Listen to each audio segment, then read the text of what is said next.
السلام علیکم ناظرین، ایم نیوز میں ایک بار پھر آپ کو خوش آمدید کہتے چلیں۔ میں ہوں محمد ابرار۔ اب تک کی تازہ ترین ہیڈ لائنز۔ وفاقی وزیر علی زیدی نے کہا ہے کہ عورتوں پر لاٹھی چارج کرنا انتہائی افسوسناک ہے۔ صدر پی ٹی آئی سندھ علی زیدی نے ٹنڈوالہ یار کی صورتحال پر اہم ویڈیو بیان دیتے ہوئے کہا کہ معاملے کو لسانیت کی طرف دھکیلنے کی سازش ہو رہی ہے۔ وفاقی وزیر علی زیدی نے عوام اور سیاسی کارکنان کو پرامن رہنے کی اپیل کی ہے۔ انہوں نے کہا کہ ملک میں دشمن عناصر اس کا فائدہ اٹھا کر ہمیں نقصان پہنچانا چاہتے ہیں۔ میری اپیل ہے کہ ہنگامہ آرائی سے گریز کریں اور قانون اپنے ہاتھوں میں نہ لیں۔ علی زیدی نے کہا کہ عدالت کو فیصلہ کرنے دیا جائے کہ کون مجرم ہے اور کون بے قصور۔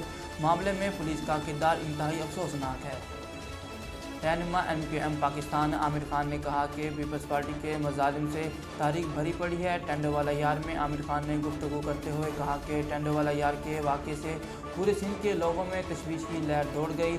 ان کا کہنا تھا کہ مہاجر نوجوان کو عدالت کے اندر قتل کیا گیا۔ لسانی فسادات پھیلانے میں پولیس ملوث ہے۔ 35 سالوں سے صوبے کو سندھی مہاجر کے نام پر تباہ کیا گیا۔ ہماری ماؤں بہنوں پر کوئی تشدد کیا جائے، یہ نہیں چلے گا۔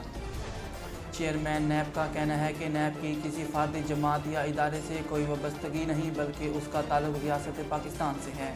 چیئرمین نیب جاوید اقبال کا کہنا ہے کہ گیلانی اور کلیپر سروے میں تقریباً 59% لوگوں نے نیب پر اعتماد کا اظہار کیا ہے۔ نیب نے اکتوبر 2017 سے دسمبر 2021 تک 539 ارب روپے برآمد کیے کہ بدعنوانی کے 1278 ریفرنس مختلف احتسابی عدالتوں میں دائر کیے ہیں۔ مظفر آباد میں گزشتہ روز دریائے نیلم کے کنارے سے زخمی حالت میں ریسکیو کیا گیا چیتا دوران علاج چل بسا۔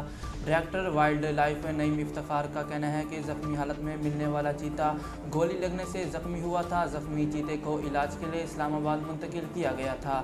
محکمہ وائلڈ لائف کے مطابق زخمی چیتے کا اسلام آباد میں مکمل ایکس رے اور طبی معائنہ کیا گیا۔